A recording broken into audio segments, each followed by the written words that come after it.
കൊല്ലം Kulathupuzha oil palm എസ്റ്റേറ്റിൽ പടർന്നു പിടിച്ച തീ മിക്ക ഭാഗങ്ങളിലും നിയന്ത്രണ വിധേയമായെങ്കിലും ചില ഭാഗങ്ങളിൽ ഇപ്പോഴും പുക ഉയരുന്നുണ്ട്. ഈ തീ അണയ്ക്കാനുള്ള ശ്രമങ്ങൾ തുടരുകയാണ്. എസ്റ്റേറ്റിന് തീയിട്ടതാണോ എന്ന സംശയത്തിലാണ് അധികൃതർ. ഷമീർ, തീ പൂർണ്ണമായും അണച്ചെങ്കിലും ഇപ്പോഴും ആശ്വസിക്കാൻ സമയമായിട്ടില്ല. കാരണം പലയിടത്തും പുക ഉയരുന്നു എന്നുള്ള വിവരങ്ങളുണ്ട്. ഇപ്പോൾ ഫയർഫോഴ്സ് അവിടെ എത്തി വീണ്ടും ഈ പുക ശമിപ്പിക്കാനുള്ള നീക്കങ്ങളാണോ നടത്തിക്കൊണ്ടിരിക്കുന്നത്? ഒപ്പം തന്നെ ഒരു അട്ടിമറി സാധ്യതയാണോ ഇപ്പോൾ നിലവിൽ കണക്കാക്കുന്നത്?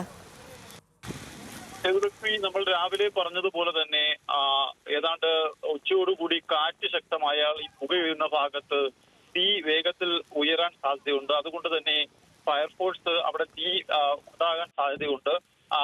ഈ സാഹചര്യത്തിൽ ഫയർഫോഴ്സ് അവിടെ ക്യാമ്പ് ചെയ്യുന്നുണ്ടായിരുന്നു. ഒരു യൂണിറ്റ് ഫയർഫോഴ്സ് ആണ് ഇപ്പോൾ ഓയിൽ പാം എസ്റ്റേറ്റിൽ ഉള്ളത്. തീ ഉയർന്ന ഭാഗത്ത് ഇവരെത്തുകയും ഈ പുകയുയർന്ന ഭാഗത്താണ് തീ വേഗത്തിൽ ഉയർന്നത്. ആ ഭാഗത്ത് വേഗത്തിൽ വെള്ളം ഒഴിച്ച് ആ തീ കെടുത്തുകയും ചെയ്തിട്ടുണ്ട്. എന്തായാലും പല ഭാഗങ്ങളിലും അടിക്കാടുകൾ ഉള്ളതിനാൽ ഈ ഭാഗങ്ങളിലൊക്കെ തന്നെ ഈ പുക ഉയരുന്നത് ഇതുവരെയും ശമിപ്പിക്കാൻ കഴിഞ്ഞിട്ടില്ല. ഓയിൽ പാം എസ്റ്റേറ്റിലെ വാഹനങ്ങളിലും ടാങ്കറുകളിലും വെള്ളം എത്തിച്ച് ഇവിടെ എല്ലാം തന്നെ ഒഴിക്കുന്നുണ്ടെങ്കിൽ പോലും ഈ പുക ഉയരുന്നത് ശമിപ്പിക്കാൻ കഴിഞ്ഞിട്ടില്ല. എന്തായാലും കാറ്റ് വലിയ തോതിൽ അടിച്ചാൽ മാത്രമേ ആശങ്കയ്ക്ക് വകയുള്ളൂ.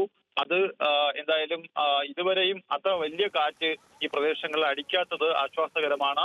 എന്തായാലും ഇപ്പോൾ ഈ സംഭവത്തിൽ അട്ടിമറി സാധ്യത എന്തായാലും അധികൃതർ സംശയിക്കുന്നുണ്ട്. മുൻകാലങ്ങളിലൊക്കെ തന്നെ ഈ വേനൽക്കാല സമയത്ത് ഈ കണ്ടച്ചിറ എസ്റ്റേറ്റിൽ ഈ ഓയിൽ പാമിന്റെ കണ്ടച്ചിറ എസ്റ്റേറ്റ് ഭാഗങ്ങളിൽ തീ പിടിക്കാറുണ്ടെങ്കിൽ പോലും ഇത്രയധികം ബ്ലോക്കുകളിൽ ഒരേ സമയം തീ പിടിച്ചത് സംശയത്തിന് ഇടയാക്കിയിട്ടുണ്ട്. എന്തായാലും കൊല്ലം ജില്ലാ കളക്ടറുമായി ബന്ധപ്പെട്ട പുനലൂർ RDOയെ ഇതിലൊരു അന്വേഷണം നടത്തി റിപ്പോർട്ട് സമർപ്പിക്കാൻ ചുമതലപ്പെടുത്തിയിട്ടുണ്ട്. RDO അത്തരത്തിലൊരു അന്വേഷണം ആരംഭിക്കുകയും ചെയ്തിട്ടുണ്ട്.